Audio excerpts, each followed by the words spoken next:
Hi, my name is Patricia, and in each short video, I break down one business analysis technique at a time in under 5 minutes. Let's get into it. In many projects, it's easy for key ideas to get lost in descriptions or assumptions. Concept modeling helps you map out all the important concepts and their relationships so everyone can clearly see how everything fits together. It creates a shared understanding and prevents confusion when dealing with complex systems. Concept modeling is a visual technique to define key concepts in a system and show how they relate. Today, we're exploring concept modeling, a technique that clarifies abstract ideas by showing the concepts that matter and the relationships between them. Here's how it all comes together. Why does this matter?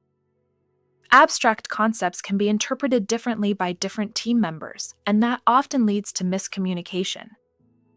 Concept modeling clarifies what each concept is and how they connect, giving everyone a shared visual reference. By mapping these relationships, you can see overlaps or gaps and spot missing elements early. This shared understanding ensures decisions are based on a complete picture, not assumptions, which reduces risk and keeps the project aligned. Why does it work? Humans process visual information much faster than text. Concept modeling makes complex relationships visible, helping the team spot dependencies, overlaps, and gaps that may not be obvious otherwise. It's also flexible. Models can be updated as new information emerges and used collaboratively across the team. With a clear visual foundation, the team can analyze, plan, and make decisions more effectively, all while staying aligned around the same understanding.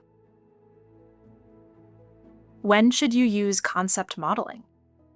It's especially useful for abstract or complex concepts, moments when people might interpret ideas differently. Use it early in a project to define key elements, clarify relationships between entities or processes, and ensure everyone shares the same understanding. This reduces miscommunication and assumptions and creates a solid foundation for analysis, planning, or system design. For example, in a new research management system, you'd map researchers, projects, funding, and outputs to show how everything interrelates. How do you apply concept modeling? Start by identifying the key concepts in your system. For example, in a research project, researcher, research project, funding source, and publication. Next, define attributes for each concept, like a project having a title, duration, and supervisor. Map the relationships clearly with labels such as conducts, supports, or produces. Validate the model with your team to make sure nothing is missing. Then refine the model to resolve any ambiguities or gaps. This step-by-step approach gives you a clear visual map that everyone can reference and understand. Here's a real example. For a project improving research management at a university, the BA created a concept model showing the key entities and how they relate. The main concepts were research project, researcher, funding source, and publication.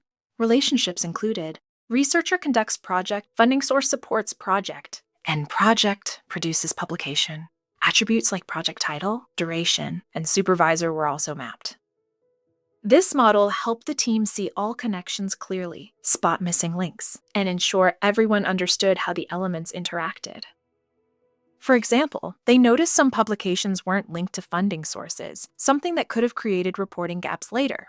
The concept model became a shared reference for planning and analysis. Pro tips: always define each concept clearly before mapping relationships.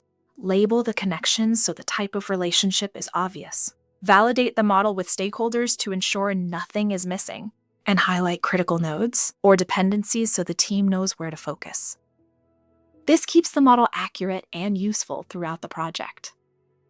Concept modeling helps define key ideas and relationships clearly, providing a shared understanding and reducing assumptions. Next, we'll explore data modeling, which focuses on structuring actual data elements and their relationships. See you then.